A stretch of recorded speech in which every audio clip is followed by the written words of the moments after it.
Assalamu alaikum урматтуу мекендештер. Кайрадан мен Давлет Жантаев. Кечээ жакшы бир видео кайрылуу жасадык элек.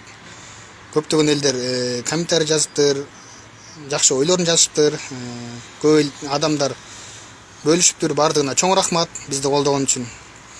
Айта турчу нерсе, урматтуу мекендештер, чоң азат кыймылы жакшы бир идеяны көтөрүп чыгышты. Эгер биз баарыбыз ушул идеяны колдосок, Кудай буйрса бул идея ишке ашат. Азыртадан эле ишке аша баштады акырындан. Көптөгөн депутаттар азыртадан эле коргоно баштады. Алардын бири бул Тазабек Экрамов. Жаңы эле көрүп бүттүм сүйлөгөнүн. Айтып атат, Сыймык Жапыкеевдин мээсин текшериш керек деп. Мээсин текшерткенде силерде мээ текшерген больница салып берип койдуңар эле Кыргызстанга. Ушунчалык эле мээңер кыйын иштесе, ушунчалык эле акылдуу болсоңор, 120 биригип бир мээ текшерген больница салып койгулачы.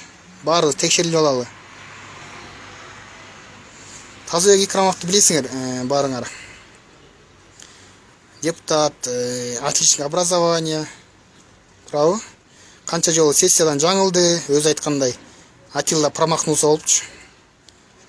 Эми бирөөнүн кемчилигин айтып, шылыңдап эле болду, алардан төмөн түшүп. Бирок айтчу нерсе, бир мугалим отличник образования болуш үчүн эмне деген эмгектерди кылат. 40 жыл мугалим болуп иштеп, отличник образования болбой жүргөндөр бар. А силер болсо 1 жылга жетпей физрук болуп алып, отличник образования болуп алдыңыз. Мына урматтуу бекендештер, олигархтардын дагы бир элге болгон пайдасы. Акча менен баарын сатып алып атып, кыргыз элинин баалуулуктарынын баркын кетиришти. Илгери союз убагында отличник образования болуш үчүн мугалим эмне деген эмгектерди кылчу эле. Азыр каралачы, акчага сатып алышты. Мына отличник образованиянын баркын кетиришти. Акчага КМС, мастер спорту сатып алып атып, спорттун баркын кетиришти. Акчага депутаттык мандатын сатып алып атып, депутаттардын да баркын кетиришти. Мына азыркы чакырылыштын депутаттары силер эң начар чакырылышсыңар. Эң төмөн, билим деңгээли эң төмөн депутаттар силерсиңер. Анан дагы бирөөнүн мээсин текшериш керек дейт. Эки сөздү кошо албайсыңар. Эки сөз эмес, даже бир сөздү кошуп сүйлөй албайсыңар. Анан бирөөнүн мээсин текшериш керек дейсиңер да. Кайрат элем, урматтуу депутаттар. Бирөөнүн мээсин текшергенден мурда өзүңөр мээңерди текшергиле. Мына ушинтип атып депутат парламентине баркын кетирдиңер. Ай сайын премьер-министр алмаштырып атып, премьер-министрин да баркын кетирдиңер. Илгери премьер-министр экинчи лицо болчу. Президент жок болсо ошо премьер-министр башкарып баары аныкчу. Азыр премьер-министр жөн эле ончугуй болуп калды силерге. Орустар айткандай, козел отпущение болуп калды.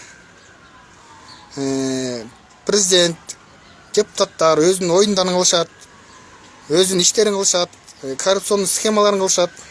Анан билинип, эл ызычы боло баштаганда анан козел отпущение керек болуп, өкмөттү кетиришет. Өкмөт күнөөлүү экен депчи. А бирок өкмөттү ошо кимдер түзүп атат? Ошону өкмөттү силер депутаттар силер түзүп атпайсыңарбы? А эмне үчүн премьер-министр кетсе, ошо премьер-министрди түзгөн депутаттар силер кетпейсиңер? Эмнеге? Мына ушинтип атып, акчага сатып алып атып, бүт нерсенин баркын кетирдиңер силер. Анан жана больница боюнча айта кеттим. Билесиздер, Кубанычбек Жумалиев, мына өткөндө Сыймык Жапыкеевди айтып кетти, олигарх эл аралык медициналык университети бар да.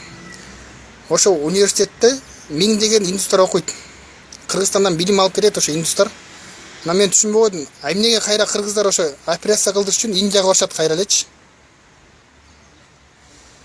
Эгер ушунчалык эле эл үчүн күйгөн депутат болсоңор, урматтуу Кубанычбек Жумалиев, ошо университеттин жанына, билебиз, анын территориясы чоң, илгерки завод болчу. Акаевдин убагында приватизация кылып алып койгонсуңар. Больница салып койгула, операция кыла турган. Кыргызстандыктар чет өлкөгө кетпесин операция жасатканы. Мына карантин деп коюп, коронавирус деп коюп, самолеттер учпай калып, канча деген адамдар операция боло албай өлүп калышты жакынкы арада эле. Эгер ушунчалык эле эл үчүн күйгөн болсоңор, ошондой кылып больница салып коюңуз. мен сизге айтпай элем бекер операция кыла депчи. Акчасына кылгыла. Бирок арзаныраак кылгыла. Сизге да пайда болсун, элге да жакшы болсун. Анан биздин могу бийликтегилер түшүнбөй койдум да, өзүлөрү эч нерсе кылышпайт. Анан бизден только талап эле кылышат да. Мисалы үчүн мына биздин мэрибиз бар. Курман ыраазы болсун деген Азиз Суракматов. Бүгүн айтыптыр, элдер маскачан жүрүшсүн. Эгер маскасы жок жүрсө 5000 сом штраф салынат депчи. Силердин ставкага эмне 5000 сомдон ылдый түшпөйбү? Түкүрсө 5000 сом штраф, маскасы жок жүрсө 5000 сом штраф. Биринчи шарт түзүп бериле да, маска менен камсыз кылып бериле, анан штрафтарыңар киргизгиле. Мисалы үчүн Турцияда ар бир үйгө үймө-үй кыдырып маска таратышат. Бекер. Мамлекет. Аптекада бекер берилет. Силердин аптекарда бекер эмес, акчага сатып алайын десе дагы жок болот атпайбы маска? Силер ошону биринчи камсыз кылгыла. Силерди бекер таратыкла деп элем. Ошо акча сатып алыш үчүн сатыкка коюлган маскалар менен камсыз кылгыла. Элдер сатып алып таксын. Эл силерден бекер маска күтпөй эле. Анан ошонун баарын камсыз кылып туруп, анан штрафтар киргизиле да. Штраф салыш керек, налог киргизиш керек деген эле кыйынсыңар. А бирок элге шарт түзүп бергенге бирөөңөр да жоксуңар. Азыр элде маска эмес, нан алганга акчасы жок болуп атат. Ошону ойлогула, урматтуу Азиз Суракматов. Бишкектин тегерегинде канча деген жакыр эл бар. Ошолорго жардам бергиле.